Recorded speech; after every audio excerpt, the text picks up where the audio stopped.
or a military aircraft, and I think we can rule out private aircraft.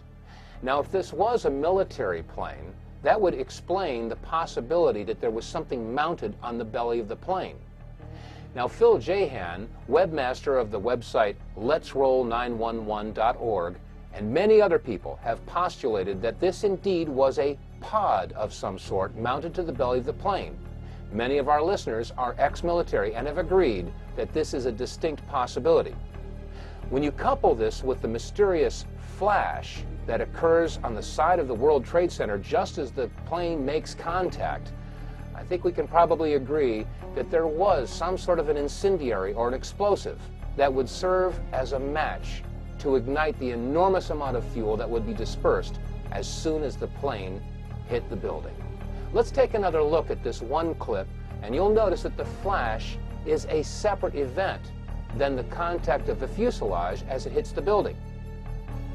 Some folks have stated that the flash was a result of the fuselage making contact with the Trade Center building.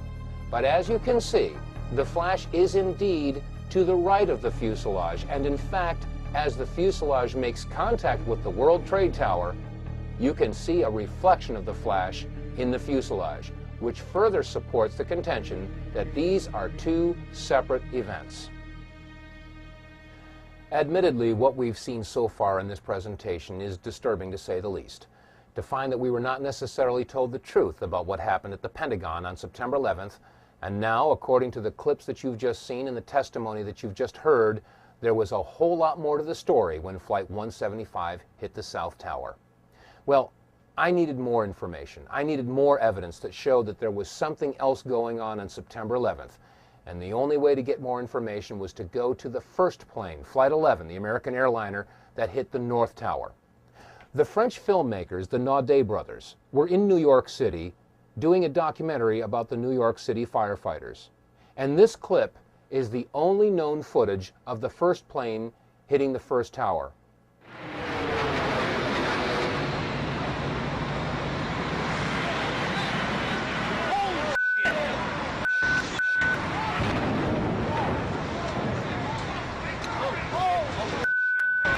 Let's take another look at this video clip, this time in slow motion. You'll notice that as the plane approaches the tower, first of all, we're too far away to get a clear shot in any detail of the plane. So therefore, it's hard to make out whether or not there was anything attached to the bottom of this plane, as was the case with Flight 175. However, there is another similarity. Just as the plane makes impact, there is a flash. Let's look at it again, and keep in mind that as we watch this plane make impact, this flash occurs just before the plane crashes into the North Tower. This time, as we watch this clip, note the shadow rising from the lower right of the Trade Center tower, and keep in mind that the shadow won't reach the impact point before the plane and vice versa. This is very important because the flash occurs before the shadow and the plane meet. This time, let's look at this clip in reverse. You'll notice that as the plane slowly backs out of the North Tower, it is clear of the tower, and then the flash occurs, indicating that the flash occurred before the plane made impact on the North Tower. One more time, this video clip showing the flash as the plane hit the North Tower.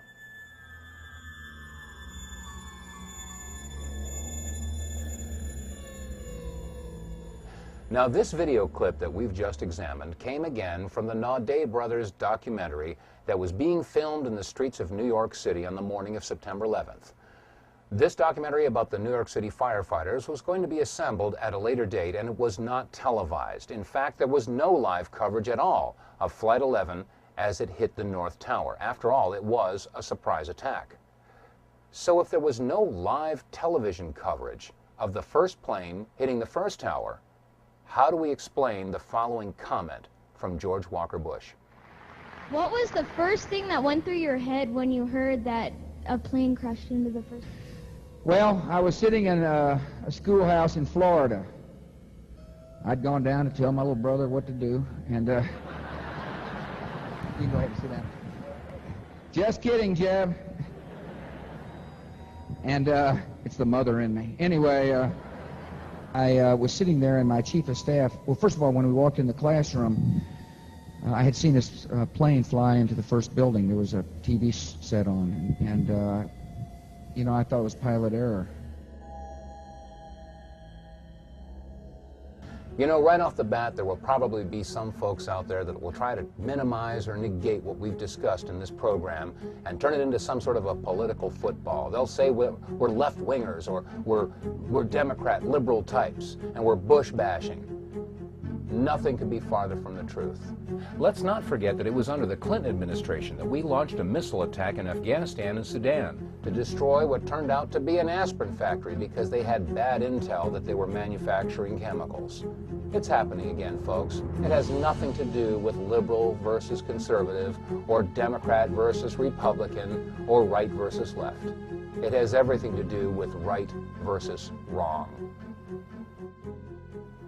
In the beginning of this program, we played word association, if you recall. The term was conspiracy theory. Now, you've seen enough evidence in this presentation to know that we are dealing now with a conspiracy. There is plenty of evidence to support it.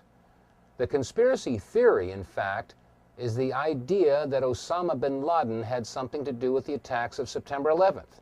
Let's not forget that on September 23rd of 2001, Condoleezza Rice, National Security Advisor, had stated that they had evidence that linked bin Laden with the terrorist attacks and that they would release that evidence in due time. Well, America and the world are still waiting for that evidence.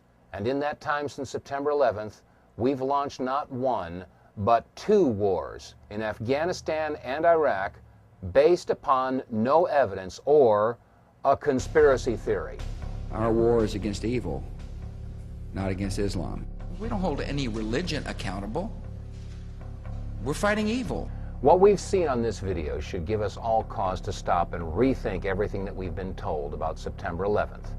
The media and our government have relentlessly pounded into Americans' minds that it was terrorists wielding box cutters that were responsible for the attacks in America on September 11th.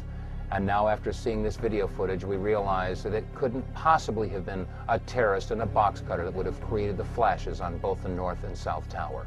Nor could it have been a terrorist with a box cutter that had that attachment to the bottom of Flight 175. There is one truth that's come out of this, though, and that is that there is a war on freedom.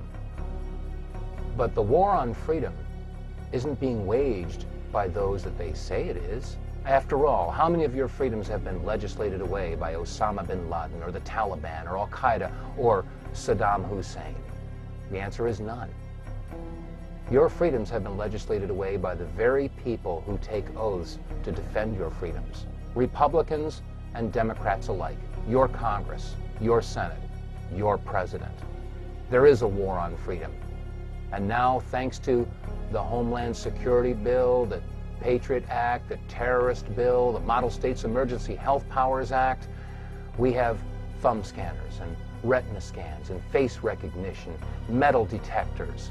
At the airports, we have body scans and body cavity searches. Yes, there is a war on freedom. And let's not forget what George Bush had said in regard to conspiracy theories. Let us never tolerate outrageous conspiracy theories concerning the attacks of September the 11th. Malicious lies that attempt to shift the blame away from the terrorists themselves, away from the guilty. Every nation in every region now has a decision to make.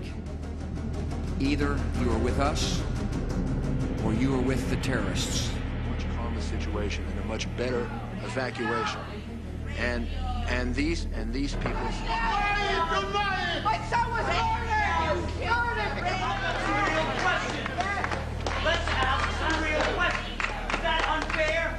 And what about the bunker? You didn't ask him about the bunker, the Office of Emergency Management bunker, on fire? It burned. We are getting ready for the next panel. Remember this. Your government funded and trained Al-Qaeda. Repeat it again. Your government funded and trained Al-Qaeda. And now I ask all of America and the people of the world, where's your line in the sand?